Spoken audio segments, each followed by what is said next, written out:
हाँ, तो हम लोग जो है कल पढ़े थे पदार्थ। रासायनिक संगठन के आधार पर हम लोग पढ़े थे कि पदार्थ दो प्रकार के होते हैं। एक को हम लोग कहते हैं शुद्ध पदार्थ और दूसरे को विलयन। शुद्ध पदार्थ में हमने दो भाग देखा था, एक तत्व देखा था और दूसरा यौगिक देखा था। तो तत्व और यौगिक के बारे में कल चर्चा हो चुकी है। आज हम लोग विलयन या फिर इसका दूसरा नाम क्या होता है, मिश्रण, इसके बारे में बात करेंगे। तो विलयन या मिश्रण भी दो प्रकार के होते हैं। एक या पहला हम लोग कहें कि समांगी। अब यहाँ पे हम समांगी विलयन या मिश्रण कुछ भी, मतलब समांगी विलयन भी कह सकते हैं और समांगी मिश्रण भी कह सकते हैं। दूसरा होता है विसमांगी। विसमांगी विलयन या मिश्रण। तो आज हम लोगों को चर्चा करनी है विलयन या मिश्रण पर। चलिए आज सबसे पहली हेडिंग हम लोग बनाते हैं विलयन या फिर मिश्रण।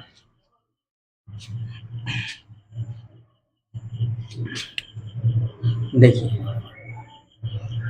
यहाँ पर अगर हम लोग मिश्रण कहें तो इसमें हम लोग लिखेंगे दो या दो से अधिक पदार्थों को आपस में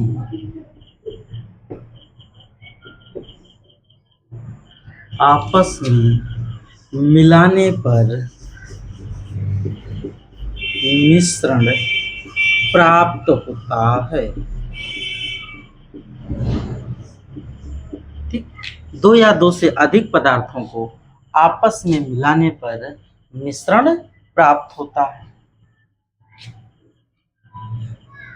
अगर इसको विलयन के रिस्पेक्ट में पढ़ा जाए तो इस तरीके से हम लोग कह सकते हैं कि दो या दो से अधिक पदार्थों का जो मिश्रण होता है उसी को हम लोग क्या कहते हैं, विलयन कहते हैं।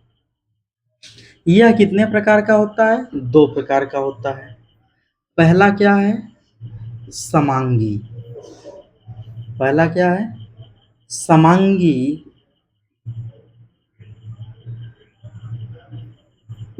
विलयन या मिश्रण। इसको हम लोग क्या कह सकते हैं भाई, समांगी मिश्रण या समांगी विलयन। तो इसमें यह कहा जाए कि दो या दो से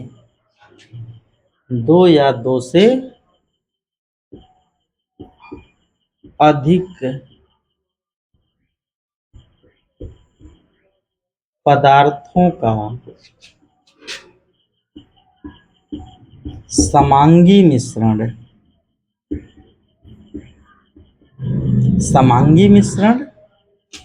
विलयन कहलाता है।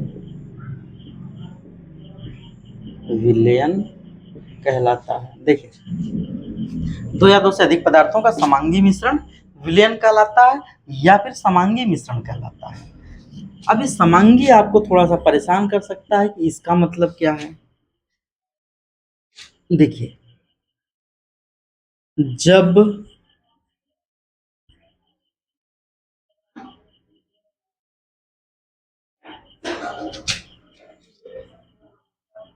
किसी विलयन या मिश्रण के प्रत्येक भाग के गुण समान हो कैसे हो भाई? समान हूं। समान हूं तो उसे समांगी कहते हैं। ठीक। जब किसी विलयन या मिश्रण के प्रत्येक भाग के गुण क्या हो, समान हो, तो उसे समांगी कहते हैं। अब अगर जो है यह समांगी मिश्रण है या समांगी विलयन है, तो उसके प्रत्येक भाग का क्या होगा, गुणधर्म समान होगा। और जब गुणधर्म समान होगा तो यह क्या कहलाएगा, समांगी विलयन या समांगी मिश्रण है।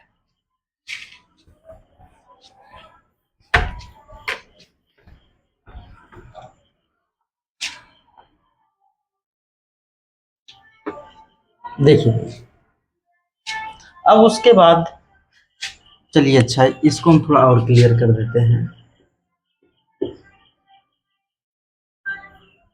समांगी जिसके प्रत्येक भाग का गुणधर्म समान हो। समांगी किसको कहते हैं भाई, जिसके प्रत्येक भाग का गुणधर्म समान हो, वही क्या कहलाता है, समांगी। और विसमांगी की बात करें तो हो जाएगा जिसके प्रत्येक भाग का गुणधर्म समान न हो, या हम यह लिख सकते हैं असमान हो, वह क्या कहलाएगा, विसमांगी कहलाएगा। अब इसको एग्जाम्पल समझते हैं तो हम ज़्यादा बेहतर समझ सकते हैं। जैसे यहाँ पर हम लोग जल ले लें, एक गिलास में हमने जल ले लिया और इसमें हमने 2 चम्मच चीनी डाल दिया। तो जब हम चीनी को डालेंगे तो पहले चीनी तली में आकर के बैठ जाएगी, लेकिन 1 चम्मच डाल करके इसको हम घुमाते हैं तो धीरे धीरे चीनी का जो आकार है वह छोटा होता जाएगा, और छोटा होते होते इतना छोटा हो जाएगा कि इसमें से अदृश्य हो जाएगा। और जैसे यह अदृश्य हुआ, यह बन करके क्या तैयार हो गया, विलयन। ठीक। अब जो है हम चाहे चम्मच से निकाल करके जल, यानी कि अब तो चीनी भी इसमें मिल गई, तो चीनी और पानी का या चीनी और जल का जो विलयन बना है, इसको चम्मच से निकाल करके चाहे हम यहाँ से टेस्ट करें या एक्स्ट्रा डाल करके हम यहाँ से जल पिए, दोनों जल जो या चम्मच से उठाया गया और जो एक्स्ट्रा से खींचा गया है, दोनों में मीठापन क्या होगा, समान होगा।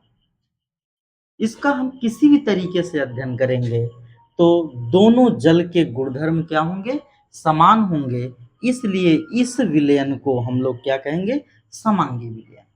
और समांगी विलयन, जब विलयन हम लोग कह दिए तो उसमें समांगी जोड़ने की जरूरत नहीं होती है, क्योंकि विलयन विलयन को भी हम ऐसा कह सकते हैं कि 2 या 2 से अधिक पदार्थों का जो समांगी मिश्रण है वह क्या कहलाता है, विलयन कहलाता है। तो जब विलयन की बात हो रही है तो वह अंडरस्टूड हो जाता है कि ये समांगी ही होगा, और जब विसमांगी की बात करनी होगी तो हम अलग से बता देंगे कि भाई विलयन तो है लेकिन कैसा है, विसमांगी है। तो विलयन में हमको समांगी जोड़ने की जरूरत नहीं पड़ेगी, अंडरस्टूड हो जाता है। तो विलयन भाई जिसके प्रत्येक भाग का गुणधर्म क्या हो, समान हो, जिसके प्रत्येक भाग का गुणधर्म समान हो, वही समांगी कहलाता है। या तो हम कह दें कि वही क्या कहलाता है भाई, विलयन कहलाता है, विलयन कहलाता है। ठीक। तो जैसे हम विलयन कहे वो दिमाग में हमारे आ जाना चाहिए कि कैसे विलयन की बात करी जा रही है, समांगी विलयन की बात करी जा रही। लेकिन जब विसमांगी होगा तो उसको इंडिकेट कर दिया जाएगा भाई कि ये विसमांगी वाला है। ठीक। तो जैसे हम लोग पानी में चीनी को डाल दिए, तो अब जब चीनी घुल गई तो यह समान रूप से वितरित होगी, ऊपर नीचे बीच में हर जगह जब समान रूप से वितरित होगी तो यह विलयन बन जाएगा, जिसको हम लोग समांगी विलयन भी कह सकते हैं। वहीं हम लोग नमक डाल दें पानी में तो नमक भी पूरा घुल गया, तो यह भी क्या बना देगा, समांगी विलयन बना देगा। यानी कि कोई भी पदार्थ जब आपस में पूर्ण रूप से मिल जाते हैं तो यही क्या बन जाता है, समांगी विलयन बन जाता है। आगे बात समझ में। और विसमांगी में हम एक गिलास में पानी लिए और इसमें हम रेत डाल दिए, बालू डाल दिए, कंकड़ डाल दिए, गिट्टी डाल दिए, ठीक। तो यह जो बालू कंकड़ गिट्टी जो भी कुछ हम डालें तो वह घुलेगा तो है नहीं। अगर रेत को हम डाल करके खूब तेजी से उसमें घुमा भी दें तो जैसे इसको हम अस्थाई छोड़ेंगे धीरे धीरे रेत कहाँ आ जाएगी, नीचे बैठ जाएगी। तो फिर ऊपर क्या रहेगा भाई, जल रहेगा और यहाँ पर रेत रहेगी या बालू रहेगा। तो यह कौन सा मिश्रण हो जाएगा, विसमांगी मिश्रण हो जाएगा, या जो विलयन होगा वह विसमांगी विलयन हो जाएगा। लेकिन जो पूर्ण रूप से घुल जाए वह कैसा होगा, वह समांगी विलयन होगा। तो समांगी और विसमांगी आपके समझ में आ गया होगा कि समांगी दो या दो से अधिक पदार्थ जब आपस में पूर्ण रूप से मिल जाएं, यानी इस प्रकार से मिल जाएं उनके प्रत्येक भाग के गुणधर्म समान हो जाएं, तो उसी को समांगी मिश्रण कहते हैं या विलयन कहते हैं। लेकिन दो या दो से अधिक पदार्थों को जब हम आपस में मिलाएं और वो समान रूप से ना मिले, उसी को हम लोग क्या कहते हैं, विसमांगी पदार्थ कहते हैं।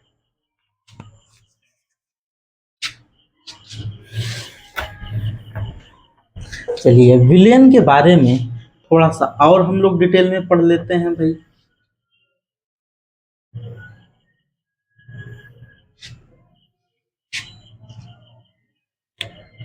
देखिए विलयन जो है यह दो भागों से मिल करके बना हुआ होता है। विलयन यह विलायक प्लस विलेय, विलायक प्लस विलेय से मिलकर के बना होता है। विलायक किसको कहते हैं, जो पदार्थ घोलने का कार्य करता है, घोलने वाला वह क्या है, विलायक है। और विलेय किसे कहते हैं, जो घुल जाए, यानी कि घुलने वाला, वह क्या है, विलेय है। विलायक घोलने वाले को कहते हैं और विलेय घुलने वाले को कहते हैं। जैसे चीनी और पानी को जब हम आपस में मिलाते हैं तो भाई जल क्या होता है, विलायक होता है, और चीनी क्या होती है, विलेय होती है। और इन दोनों से मिल करके जो बना वही क्या है, विलयन है। आगे बात समझ में कि विलयन के दो भाग होते हैं, एक होता है विलायक और दूसरा होता है विलेय, ठीक। विलायक सामान्यतः हम उसको कहते हैं जो घोलने वाला हो, और विलेय किसे कहते हैं, जो घुल जाए। अच्छा, जो घुल जाए कैसे हमको पता चलेगा कि कौन घुल गया, तो दोनों को मिलाने पर जो हमको दिखाई ना दे वही क्या है, विलेय, यानी विलुप्त हो जाए, अदृश्य हो जाए, उसी को हम लोग क्या कहेंगे, अदृश्य हो जाए। घुलने का मतलब क्या हो जाना, अदृश्य हो जाना। जैसे जब हम लोग एक गिलास पानी लेकर के इसमें चीनी डालते हैं तो चीनी तो पहले हमको दिखती है, लेकिन जब चम्मच डाल करके उसको घुमाते हैं तो फिर चीनी क्या हो जाती है, अदृश्य हो जाती है। यानी कि चीनी अब कहाँ मिल गई, जल में मिल गई। वो छोटे होते होते इतनी छोटी हो गई कि अब वह हमारी नग्न आंखों से दिखाई नहीं दे रही है, यानी कि जल में वो पूर्ण रूप से घुल गई। तो जब घुल गई तो इसका मतलब क्या हो गई, अदृश्य हो गई। तो चीनी अदृश्य हो गई, उसी को हम लोग क्या कहेंगे, विलेय कहेंगे, ठीक। अब देखा जाए कुछ और चीजें कि जैसे विलायक घोलने वाला है और विलेय घुलने वाला, यानी कि जो अदृश्य हो जाए। विलायक के बारे में एक और बात कह सकते हैं कि विलयन जिस अवस्था में दिखाई दे, जब दो या दो से अधिक पदार्थों को हम मिलाते हैं तो उन दोनों में से जिस पदार्थ की अवस्था दिखाई दे वही क्या है, विलायक है। जैसे चीनी और पानी, इसमें किसकी अवस्था दिखाई दे रही है, जल की दिखाई दे रही है, क्योंकि चीनी तो घुल करके खत्म हो गई उसकी अवस्था। तो हम लोग यह भी कह सकते हैं कि विलायक यदि दो अलग अलग अवस्था में पदार्थ लिए गए हों, ये भी बात ध्यान देना है कि दो अलग अलग अवस्था में पदार्थ अगर लिए गए हों तो जिस पदार्थ की अवस्था अवस्था दिखाई दे, जिसकी अवस्था दिखाई दे वही क्या है, विलायक है। और जो अदृश्य हो जाए, जो विलुप्त हो जाए, जो न दिखाई दे, जो घुल जाए वही क्या है, विलेय है। लेकिन यह किस कंडीशन में होगा, जब दो अवस्थाएं होंगी। जैसे एक एग्जांपल, शायद इसको आप रिलेट कर सके। जैसे इस समय हम लोगों मतलब ये जो हवा आ रही है इसमें नमी है, यह नमी बारिश के दिनों में और ज्यादा बढ़ जाती है, जिससे उमस बढ़ जाती है।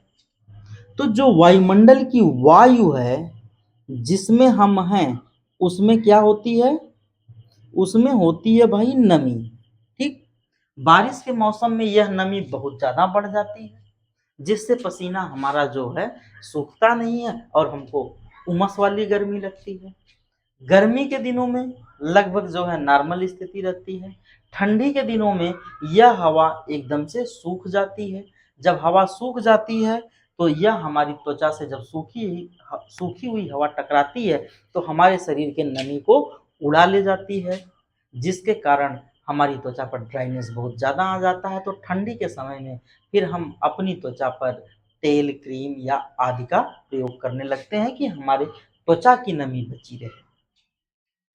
तो वायु है और इसमें क्या है, इसमें जल है।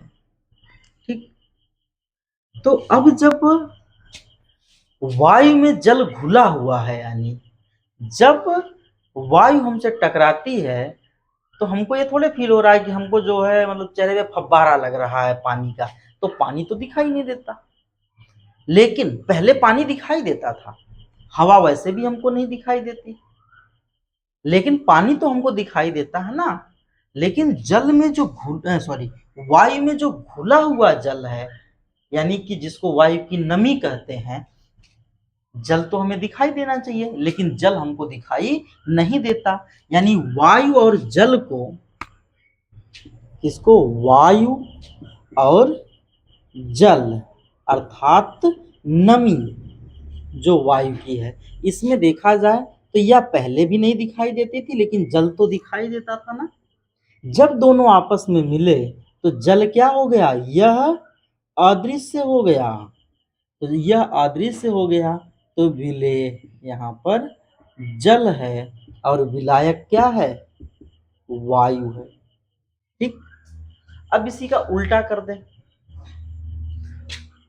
हम लोग अपने घर में वो कांच वाला घर आता है, एक्वेरियम, जिसमें मछली पालते हैं। तो अगर हम लोग इसमें मछली पाले हुए हैं रंगीन वाली, तो हमको पानी को बदलना पड़ता है। क्यों बदलना पड़ता है, क्योंकि इसमें घुली हुई जो ऑक्सीजन है उसको मछलियां क्या कर लेती हैं, ले लेती हैं। और अगर हम लोग पानी को ना बदलें तो इसमें घुला हुआ ऑक्सीजन क्या हो जाएगा, समाप्त हो जाएगा। इस तरीके से आप समझिए कि जो जलीय जीव होते हैं वो ऑक्सीजन कहाँ से पाते हैं, इन्हीं जल से ऑक्सीजन लेते हैं। जल में जो घुली हुई वायु होती है या ऑक्सीजन होता है उसी को वह क्या कर लेते हैं, ग्रहण कर लेते हैं। जैसे मछलियों के पास गलफड़े पाए जाते हैं, यह गलफड़ों की सहायता से पानी में जो घुली हुई ऑक्सीजन है उसको क्या करती है, ले लेती है। तो अगर हम अपने घर में ऐसे मछली पाल रखे हैं तो इसके जल को हमको चेंज करना पड़ता है। अगर ना चेंज करें तो इसमें जो ऑक्सीजन लेवल है वह क्या हो जाएगा, कम हो जाएगा। और ऑक्सीजन लेवल कम हो जाएगा तो मछलियां क्या हो जाएंगी, मर जाएंगी। इस समय नदियों की जो स्थिति है, यहाँ पर भी जो जितनी ऑक्सीजन नदी के जल में होनी चाहिए, जितनी नदियां दूषित तो हो गई हैं, उनमें जो है जो बायोलॉजिकल डिमांड होती है ऑक्सीजन की, वह क्या हो गई, कम हो गई। और जब ऑक्सीजन की डिमांड कम होगी तो उसमें रहने वाले जलीय जीव प्रभावित होंगे। तो यहाँ पर हमको यह पता चल रहा है भाई कि जो जल है इसमें भी वायु घुली हुई होती है। ठीक, जल में वायु घुली हुई होती है, इसी वायु को जलीय जीव ग्रहण करते हैं अपना जीवन चलाने के लिए। दुनिया का कोई भी जीव होगा, चाहे जल में हो, चाहे स्थल पे हो, चाहे वायु में है, उसको जो है अपने भोजन से ऊर्जा प्राप्त करने के लिए उसको ऑक्सीजन की आवश्यकता होती है। तो वह जल में भी रहेगा तो भी उसको क्या चाहिए, ऑक्सीजन चाहिए। और जल में रहने वाले जीव उसी जल में घुली हुई ऑक्सीजन को जल से अलग करके ग्रहण कर लेते हैं। इसके लिए जैसे मछली एग्जाम्पल में लें तो मछलियों में गलफड़े पाए जाते हैं। तो यहाँ पे देखिए जल जो है हमको दिखाई देता है लेकिन वायु दिखाई नहीं देती। जब ये दोनों आपस में मिले तो जल तो अभी भी दिखाई दे रहा है। जल क्या है, पहले भी दिख रहा होता है, अभी भी दिख रहा होता है। लेकिन वायु यहाँ पर क्या है, पहले भी अदृश्य थी, अब भी अदृश्य है। मतलब कि जो अवस्था दिखाई दे वही क्या है, विलायक है, और जो अवस्था ना दिखाई दे वह क्या है, विलेय है। जैसे यहाँ पर जो हवा है, हवा में नमी होती है, लेकिन नमी मतलब जल, जल तो हमको दिखता है ना, ये अदृश्य हो गया। तो जब जल अदृश्य हो गया तो यह विलेय हो गया, तो दूसरे को हम अपने आप समझ जाएंगे कि यही क्या है, विलायक है। वैसे हम यहाँ पर देख लें, वायु और नमी, सॉरी, जल और वायु। जल में अगर जलीय जीव हैं तो इसका मतलब है कि उसमें ऑक्सीजन है, उसमें वायु है। और जल और वायु जब दोनों मिले तो जल हमको दिख रहा है, इसकी अवस्था में कोई परिवर्तन नहीं हुआ। जब इसकी अवस्था में कोई परिवर्तन नहीं हुआ तो यह क्या है, यह है विलायक। ठीक, और फिर जब एक हमको विलायक समझ में आ गया तो दूसरा अपने आप क्या हो गया, विलेय हो गया। यह कंडीशन कब होती है भाई, जब अवस्था परिवर्तन, सॉरी, जब जो है दो अवस्थाएं होती हैं, तब जो है जो अवस्था दिखाई दे उसको विलायक कहते हैं, और जो अवस्था अदृश्य हो जाए उसको विलेय कहते हैं। लेकिन अगर समान अवस्था हो तब क्या होगा, अगर समान अवस्था हो तब क्या होगा भाई, चलो यहाँ लिख देते हैं, अवस्था समान होने पर, अवस्था समान होने पर जिसकी मात्रा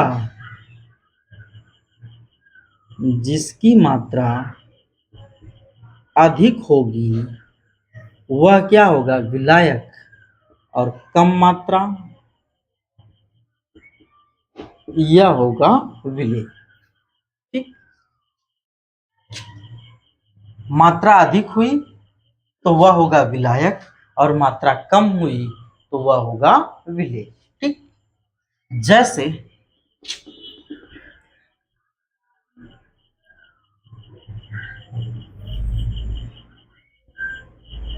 हम गांव में हैं और 1 लीटर दूध लिए।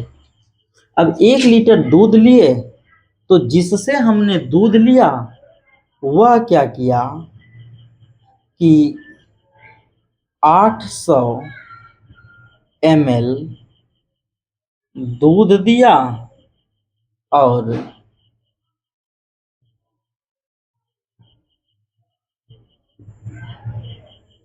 200 ml उसमें क्या मिला दिया, जल मिला दिया।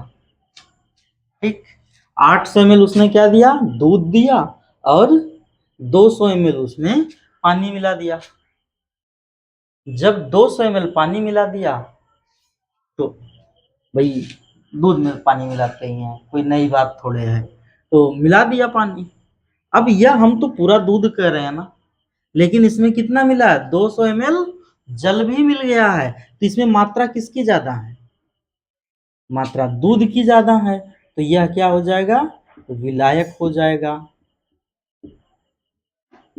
और कम मात्रा किसकी है, जल की, तो यह क्या हो गया, विलेय हो गया। चलिए भाई, अब हम लोग गांव से निकलते हैं, शहर में चलते हैं। शहर में दूध लिया 1 लीटर। अब यहां पर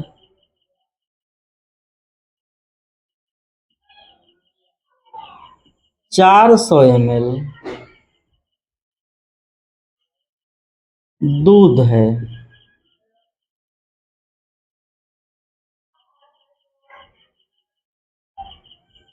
छह सौ ml जल है। ठीक, शहर वाली बात बता रहे हैं। 400 ml क्या है, दूध है। 600 ml क्या है, जल है। ये भी दूध के नाम पे बिक रहा है, लेकिन इसमें जल की मात्रा क्या है, दूध की अपेक्षा अधिक है, तो यहाँ पे जल क्या हो गया, विलायक हो गया, और दूध क्या हो गया, विलेय हो गया। अगली बात समझ में। अगर दोनों, इसमें देखो जल और दूध दोनों द्रव अवस्था में है, तो यहां पर मात्रा दूध की अधिक हुई, तो दूध को हम लोग क्या कहने लगे, विलायक है। जबकि यहां पर हम इसमें देख रहे हैं दोनों है 1 लीटर, यहां पर 600 ml जल है और 400 ml दूध है, तो 600 ml जल ज्यादा है, यानी इसको हम क्या कहेंगे, विलायक। जबकि दूध की मात्रा कम है, तो यह क्या होगा, विलेय होगा। ठीक, इसीलिए भी गांव में हमारे कहते हैं कि हम लोग जो दूध खरीदते हैं तो दूध में पानी मिला होता है, और शहर वाले जो दूध पीते हैं पानी में दूध मिला होता है। ठीक, मतलब कि दूध में पानी मिला है कहाँ, गांव में, तो दूध ज्यादा है और पानी कम है। जबकि शहर वालों के लिए गांव वाले क्या करते हैं, शहर में तो पानी में दूध मिला करके देते हैं, यानी कि पानी की मात्रा ज्यादा होती है और दूध की मात्रा कम होती है। ठीक, तो समझ में आई थिंक आ गया होगा कि जब पदार्थ की अवस्था एक जैसी होती है तो जिसकी मात्रा अधिक है वह विलायक है और जिसकी मात्रा कम है वह विलेय है। लेकिन अगर पदार्थ की अवस्थाएं अलग अलग हों, यानी अलग अलग अवस्था के पदार्थों को मिला करके विलयन बनाया जाए, तो जो अदृश्य हो जाए, जो पहले दिख रहा हो लेकिन मिलाने के बाद अदृश्य हो जाए, वह क्या है, वह विलेय है। और जो अपनी अवस्था को बनाए रखे, अपनी अवस्था को खोए ना, वह क्या है, विलायक। तो विलायक और विलेय में अब कोई अगर डाउट होगा तो आप जो है मैसेज करिएगा। तो इस तरीके से हम लोग जो है पदार्थ के जितने भी भाग हैं हम लोग उसको सामान्यतः पढ़ लिए। भौतिक अवस्था के आधार पर पढ़ लिया कि ठोस, द्रव और गैस किसे कहते हैं। ठोस, द्रव, गैस में हमने तुलना भी कर ली उनके गुणों के आधार पर कि ठोस में क्या होता है, द्रव में क्या होता है और गैस में क्या होता है। फिर उसके बाद रासायनिक संगठन के आधार पर भी हमने पढ़ लिया कि शुद्ध पदार्थ क्या होता है और विलयन क्या होता है।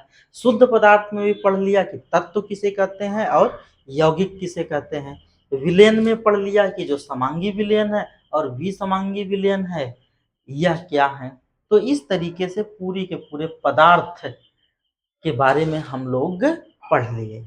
अब कल जो है इसके आगे हम लोग नेक्स्ट पढ़ेंगे। बाकी अभी तक यहाँ तक जो हमने पढ़ाया है इसमें किसी भी प्रकार की प्रॉब्लम हो तो वीडियो के नीचे आप कमेंट करिए, आपकी समस्या का समाधान करा जाएगा। अगर वीडियो देखने में मज़ा आ रही हो, कोई प्रॉब्लम नहीं है, तो अपने दोस्तों या अपने जानने वालों को शेयर करो जो आपकी सेम क्लास में हैं।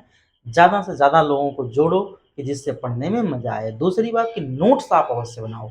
जब तक आप नोट्स नहीं बनाएंगे तब तक आपको पढ़ने का मज़ा नहीं मिलेगा। आप ऐसे देखते रहेंगे, उसके कुछ देर बाद अभी समझ में आया, कुछ देर बाद भूल जाएगा, लेकिन जब आप लिखेंगे, एक बार लिख लेंगे, तब वो चीज़ें आपके दिमाग में नोट हो जाएंगी। तो मिलते हैं हम लोग कल। अगर कोई समस्या हो तो कमेंट करिएगा, नहीं तो हम लोगों का चल रहा है। तो फिर मिलते हैं कल, तब तक के लिए टाटा बाय बाय।